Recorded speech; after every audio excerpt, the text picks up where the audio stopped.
Buat beberapa detik diri terasa cemas. Kuku di hujung dikelingking terus digigit.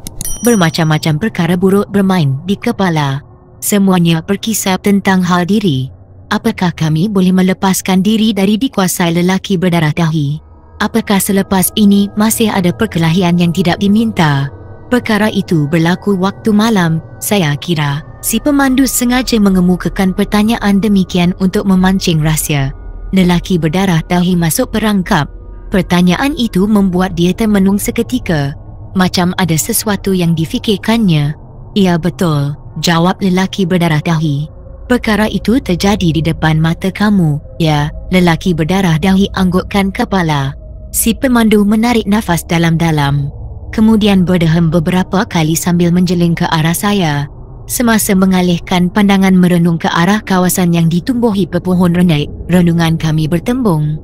Tanpa disengajakan, masing-masing melepaskan senyum yang dibalut keraguan terhadap lelaki berdarah dahi. Kamu kagum dengan kebolehan mereka, ya, angguk lelaki berdarah dahi. Seterusnya, kamu berjinak-jinak dengan mereka untuk menuntut ilmu harimau jadi-jadian, si pemandu terus bertanya. Betul, lelaki berdarah dahi mengaku macam orang bodoh. Kamu tahu, orang itu boleh menjadi harimau pada waktu malam, waktu siang ilmu itu tidak menjadi. Tak tahu, berkali-kali lelaki berdarah dahi gelengkan kepala. Dia macam terkejut. Orang tu tak beritahu kamu, lelaki berdarah dahi gelengkan kepala. Artinya, kamu belajar ilmu setengah tiang. Si pemandu terus memperkecilkan lelaki berdarah dahi. Saya ketawa dan sikap saya itu memang tidak disenangi oleh lelaki berdarah dahi. Rasa marah dan geram dilahirkannya dengan satu jelingan yang tajam. Menyedari kesalahan itu, saya segera menundukkan kepala, merenung rerumput di kaki. Tidak berani menentang sinar matanya yang tajam penuh dengan api kemarahan. Dengan ekor mata saya menjeling ke arah lelaki berdarah dahi. Dia masih marah. Jalan tengah segera diambil. Wajahnya saya tatap bersama senyum persahabatan dan kemaafan. Niat baik dipersendakan. Sungguh menyakitkan hati. Dia menjuihkan bibir ke arah saya. Si pemandu memetik jarinya ke arah lelaki berdarah dahi. Satu perbuatan yang memang tidak disenangi. Nasib baik lelaki berdarah dahi tidak menunjukkan tindak balas agresif. Kalau tidak, perkelahian yang padam akan kembali menyala. Kau nak cakap apa? Tiba-tiba saja lelaki berdarah dahi menyegah si pemandu. Kamu tahu, ilmu dua lelaki yang boleh menjadi harimau itu tak mampan buat Tuan Syed Hamid. Dia boleh mengatasi kebolehan mereka, kata si pemandu. Saya tidak tahu apakah cakap itu benar atau sekadar memperdayakan lelaki berdarah dahi tadi. Tetapi apa yang pasti, setelah mendengar si pemandu, lelaki berdarah dahi terus kerutkan dahi. 2-3 kali dia renung ke darah langit, melihat gumpalan awan yang bergerak perlahan ke arah laut. Sesekali merapatkan sepasang kelopak matanya dari dimasuki debu yang dibawa angin petang yang bertiup agak kencang. Kamu jangan cuba mempermainkan aku. Secara mendadak lelaki berdarah dahi bersuara separuh menjerit. Mungkin dia berbuat demikian kerana mahu menutup kelemahan dirinya. Terpulanglah pada kamu, sama ada mahu percaya atau tidak. Satu jawapan tegas. Lelaki berdarah dahi menggosok pangkal hidungnya 2-3 kali. Kemudian dia menggelengkan kepala. Mustahil Tuan Syed mempunyai ilmu setinggi itu. Terpulang, balas si pemandu. Saya semakin bertambah bingung menghadapi suasana yang dikira serba tidak kena. Kenapa mesti banyak bercakap daripada bertindak, fikir saya dalam hati. Muka si pemandu saya renung. Mata pun saya kenyitkan. Maksudnya, saya mahu dia bertindak lebih pantas menyelesaikan masalah yang sedang dihadapi. Si pemandu mengerti keinginan saya. Tama, kamu sayang datuk kamu. Muncul pertanyaan dari si pemandu yang nampaknya resah. Kamu jangan bergurau, aku tak bergurau. Kalau kamu sayang ikut aku. Jangan banyak berdalih. Mari kita bantu dia bersama Tuan Syed Hamid. Si pemandu minta sebuah kepastian. Saya tiada pilihan lain, mesti patuh dengan ajakannya. Saya kira lelaki berdarah dahi juga tidak dapat menolak. Dia terpaksa menolong si pemandu yang satu merga dengannya. Malah kawan seperguruan semasa menuntut di Kasiran Sumatera Utara satu ketika dulu. Apa yang ditunggu lagi Tama? Mari. Ayo, saya menjawab. Dan kami pun melangkah serentak dengan pantas sekali. Aku ikut sama, jerit lelaki berdarah dahi. Dia yang ketinggalan beberapa langkah di belakang mempercepatkan langkahnya hingga menyamai langkah si pemandu dan saya. Tetapi, apa yang dirasakan sungguh ganjil. Macam ada sesuatu yang tidak betul. Si pemandu yang menjadi kepala jalan seperti kehilangan arah. Rasanya, sudah jauh benar berjalan hingga seluruh tubuh berpeluh. Tetapi, bila menoleh ke belakang batu besar masih dekat dengan kami. Dalam erti kata lain, langkah kami tidak ke mana-mana. Masih berlega-lega sekitar batu besar. Padahal kami bertiga terasa amat penat sekali. Peluk yang keluar, usah dikira, kalau dikumpulkan hampir setengah pagi. Kita berhenti, aku penat. Dalam keadaan tercungap-cungap saya memberitahu si pemandu. Keluhan itu disokong oleh lelaki berdarah dahi. Dan si pemandu terus bersimpati, langkah perjalanan segera dimatikan. Kami bertiga tersadar dan terbaring atas rumput di kawasan lapang merehatkan diri dari kepenatan. Tama, ia kenapa? Dalam kepenatan yang belum berakhir itu, muka si pemandu saya renung. Dia nampak keletihan sekali. Nafasnya tercungap-cungap. Sedangkan lelaki berdarah dahi dengan tenang mendepangkan sepasang tangannya atas rumput. Aku rasa kita diperdayakan orang Tama. Boleh jadi, balas saya. Si pemandu terus mengesat peluh yang mengalir di kiri kanan keningnya dengan telapak tangan. Buat seketika, tidak ada komentar yang lahir dari mulut lelaki berdarah dahi. Suasana hari terus beranjak ke petang. Dalam tempoh beberapa jam lagi, matahari pasti jatuh di kaki langit.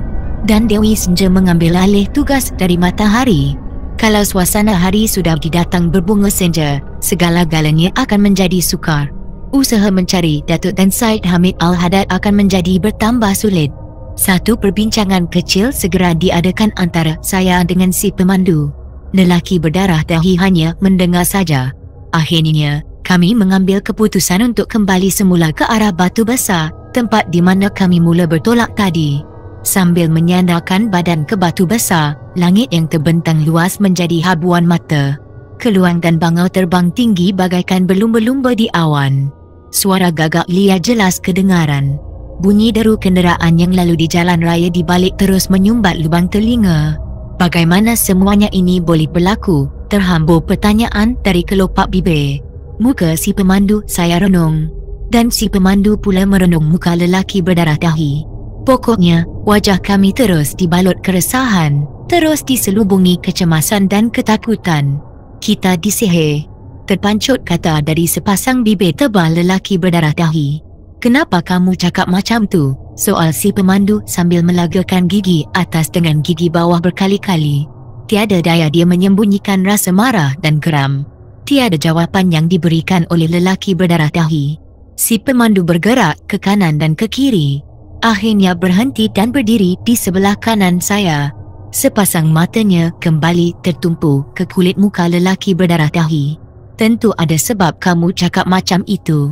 Kalau tak ada angin, mana mungkin pokok bergoyang? Cakap sekarang, keras benar tekanan nada suara si pemandu. Tiada reaksi dari lelaki berdarah dahi. Hati si pemandu terus membara. Cakap, berdebah, telapak tangan kanan pemandu yang kasar dan lebar jatuh ke atas bahu kiri lelaki berdarah dahi. Cengkaman dari 5 jari yang panjang dengan otot-otot yang menonjol di belakang tangan membuat lelaki berdarah dahi merendahkan tubuhnya menahan rasa sakit. Wajahnya nampak berkerut. Cakap, si pemandu terus mendesak.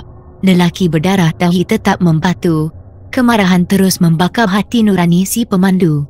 Cengkaman jari jemarinya semakin kuat menekan tulang selangka. Makin lama, makin rendah kedudukan lelaki berdarah dahi. Dengan sekali tolakan, lelaki berdarah dahi terkejut dan terpampan. Saya memang merestui tindakan si pemandu. Entah mengapa, saya seperti didorong sesuatu terus menerpa di sisi lelaki berdarah dahi. Leher bajunya terus dicekak. Wajahnya pucat lesi. Jangan bunuh aku, dia merayu.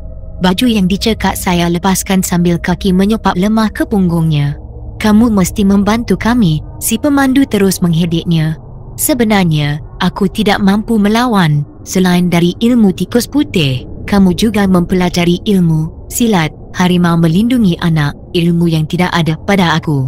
Lelaki berdarah dahi meluahkan sebuah pengakuan. Si pemandu terus merenung ke arah saya sambil mengangkat tangan kanan separas telinga kiri, memberi isyarat minta bantuan. Kamu bercakap jujur dengan kami. Bekerjasama dengan kami.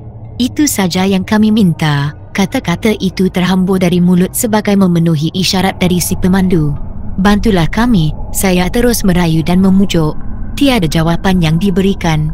Lelaki berdarah dahi lebih menggigit ibu jari dari memberikan perhatian terhadap kata-kata yang saya hamburkan. Walau apapun, saya memang mengharapkan pujukan itu akan berhasil. Kalau tidak berhasil, saya dan si pemandu akan menghadapi jalan sukar. Mungkin nasib Syed Hamid Al-Haddad dan Datuk akan menjadi lebih teruk lagi. Saya bersetuju bekerjasama dengan kamu berdua. Satu jawapan yang memang diharapkan. Saya dengan si pemandu berbalas senyum dan bertepuk bahu antara satu sama lain. Dengan ikhlas, tanya saya. Sudah tentu, sahut lelaki berdarah dahi. Kami bertiga terus berjabat tangan. Kemudian berpelukan penuh kemesraan sambil membulatkan azam untuk melawan musuh. Ceritalah, apa yang kamu tahu? Sengaja saya lembutkan tekanan nada suara. Penuh diplomasi. Semuanya sudah diatur. Sejak kami tahu Syed Hamid Al-Haddad melalui jalan ini untuk ke Medan. Semua persiapan sudah kami aturkan. Lelaki berdarah dahi berhenti bercakap. Dengan penuh sopan dia mengajak saya dan si pemandu duduk atas batang nibung yang sudah lama rebah. Sudah tentu permintaannya tidak kami tolak begitu saja. Kami juga mengharapkan semoga dia tidak berdalih atau berhalah. Semoga dia tidak akan mengambil kesempatan dari kebaikan kami untuk memperlambatkan apa yang bakal kami lakukan. Dengan berhalah atau berdalih boleh membuatkan kami terleka. Dan masa akan terus berjalan menuju ke senja. Akhirnya menyambut malam. Bila hal ini terjadi, akan memberi kesempatan kepada dua lelaki yang memburu Syed Hamid Al-Haddad menjadi harimau. Andainya, dua lelaki itu boleh menukarkan bentuk tubuhnya dari manusia menjadi harimau, sudah pasti Syed Hamid, Datuk, si pemandu dan saya tinggal nama saja. Cakaplah cepat, jangan berbelit-belit dan bercerita tentang kisah lain. Dengan pantas saya memotong, bila menyedari yang lelaki berdarah dahi memulakan cerita tentang keturunan yang tidak ada kena mengena dengan perkara yang sedang dihadapi. Sialnya, lelaki berdarah dahi senyum sinis. Hati saya terbakar dibuatnya. Masa semakin suntuk, tekan saya meninggi. Tahu, jawabnya acuh tak acuh 2-3 kali. Dia meraba dan menggosok-gosok hujung dagunya dengan kuku jari kelingking. Memang menyakitkan. Tindak tanduknya mengundang kemarahan saya dan si pemandu. Tetapi, kami berdua masih dapat mengawal perasaan. Tidak ada gunanya berkeras boleh menimbulkan ketegangan. Bila ini terjadi, tiada siapa yang untung dan orang yang paling rugi kami berdua. Kalau terus begini, diri kita semua yang celaka. Ungkapan yang dihamburkan oleh si pemandu membuat saya menghela nafas panjang. Tidak menolak kemungkinan perkara itu berlaku. Lelaki berdarah dahi mendongakkan mukanya ke dada langit. Barangkali dia melihat langit biru dan awan gemawan yang putih berarat lembut. Mungkin juga mencari ilham untuk membuat keputusan yang bakal diambil. Hembusan angin semakin rancak menyentuh pepucuk daun sekitar. Ceritalah, apa yang kamu tahu? Sebuah rayuan bersama air muka minta dikasihani dari si pemandu. Ternyata taktik ini berkesan. Lelaki berdarah dahi renung kiri, renung kanan. Kemudian dia mendongak wajah ke langit macam tadi. Bagaikan ada sesuatu yang dicarinya. 2 langkah pula dia undur ke belakang. Dengan cepat dia menukar tempat. Berdiri di tengah-tengah antara saya dan si pemandu. Saya kira ini satu perbuatan yang luar biasa. Dan saya tersenyum bila dia menjolok lubang hidungnya yang luas dengan jari telunjuk. Tanpa memberi sebarang amaran, lelaki berdarah dahi melepaskan 2 penumbuk serentak, kiri dan kanan pada perut kami. Hasilnya, saya dan si pemandu tersedak dan batuk panjang. Air liur bersemburan dan mata terus berair. Perut terasa sakit, senak, yang amat sangat. Tidak dapat menegakkan tubuh, terpaksa membungkuk menahan sakit. Di saat hati tertanya-tanya kenapa perkara begini dilakukan, lelaki berdarah dahi terus mengeluarkan arahan yang agak ganjil dan aneh bunyinya. Buka baju kamu berdua. Arahan itu segera dipatuhi. Sapukan ke muka kamu berdua. Inilah usaha terakhir kita, tambah lelaki berdarah dahi. Seperti tadi, arahannya kami patuhi tanpa memikirkan buruk baiknya. Kami bagaikan dipukau, mengikut apa saja arahan darinya. Bila semua arahannya dipatuhi, pandangan saya jadi sama-sama. Lubang hidung terus disumbat dengan bau cabai kering dan bawang bakar. Lagi sekali kami berdua tersedak serentak. Keadaan ini memang tidak disenangi. Ada keraguan dalam sanubari. Mungkin ini satu helak untuk memerangkap saya dan si pemandu. Dan ini mungkin amaran secara halus, seolah-olah memberitahu pintu kematian sudah berada di depan kami. Si pemandu menggigit bibir sambil merenung ke langit. Matahari sudah condong benar. Sinarannya tidak segarang tadi. Percayalah, dalam sedikit masa lagi, matahari pasti terbenam di kaki langit. Senja pasti datang berlenggang. Ketika itu, semua usaha tidak bermakna lagi. Ada tercium bau bawang dan cabai kering terbakar. Suara dari lelaki berdarah dahi membunuh kesangsian yang berbunga dalam dada. Si pemandu saya lihat menggigit hujung jari sambil mengecilkan kelopak mata kanannya. Pasti, dia masih ragu-ragu untuk menjawab pertanyaan yang diajukan oleh lelaki berdarah dahi yang nampak masih berdiri dalam keadaan bersahaja. Saya mendahului si pemandu memberikan jawapan. Artinya, pantang dan petua berjaya saya tawarkan, lelaki berdarah dahi bersuara lantang. Ada tanda kepuasan bermain di mukanya. Buat beberapa minit, dia berlari dan mengelilingi batu besar berulang kali. Gila, saya merungut. Kita tengok dulu, balas si pemandu. Kalau tidak silap menurut hitungan rambang, 7 kali lelaki berdarah dahi mengelilingi batu besar. Dalam keadaan yang amat penat dia melangkah longlai ke arah kami, sebab sampai dia terus rebah di bumi, kira-kira setengah kaki dari hujung jari kaki kami. Berguling-guling sambil memeluk sepasang lutut. Bunyi nafasnya cukup keras macam bunyi nafas kerbau yang sedang marah. Kalau pada mulanya, dia menggulingkan tubuh di bumi dengan penuh tenaga dan cepat, begitu juga dengan bunyi nafas. Tetapi, setelah 10 minit masa berlalu, gulingannya tidak sehebat tadi. Begitu juga dengan bunyi nafasnya. Semakin lama, semakin lemah dan akhirnya terus berhenti.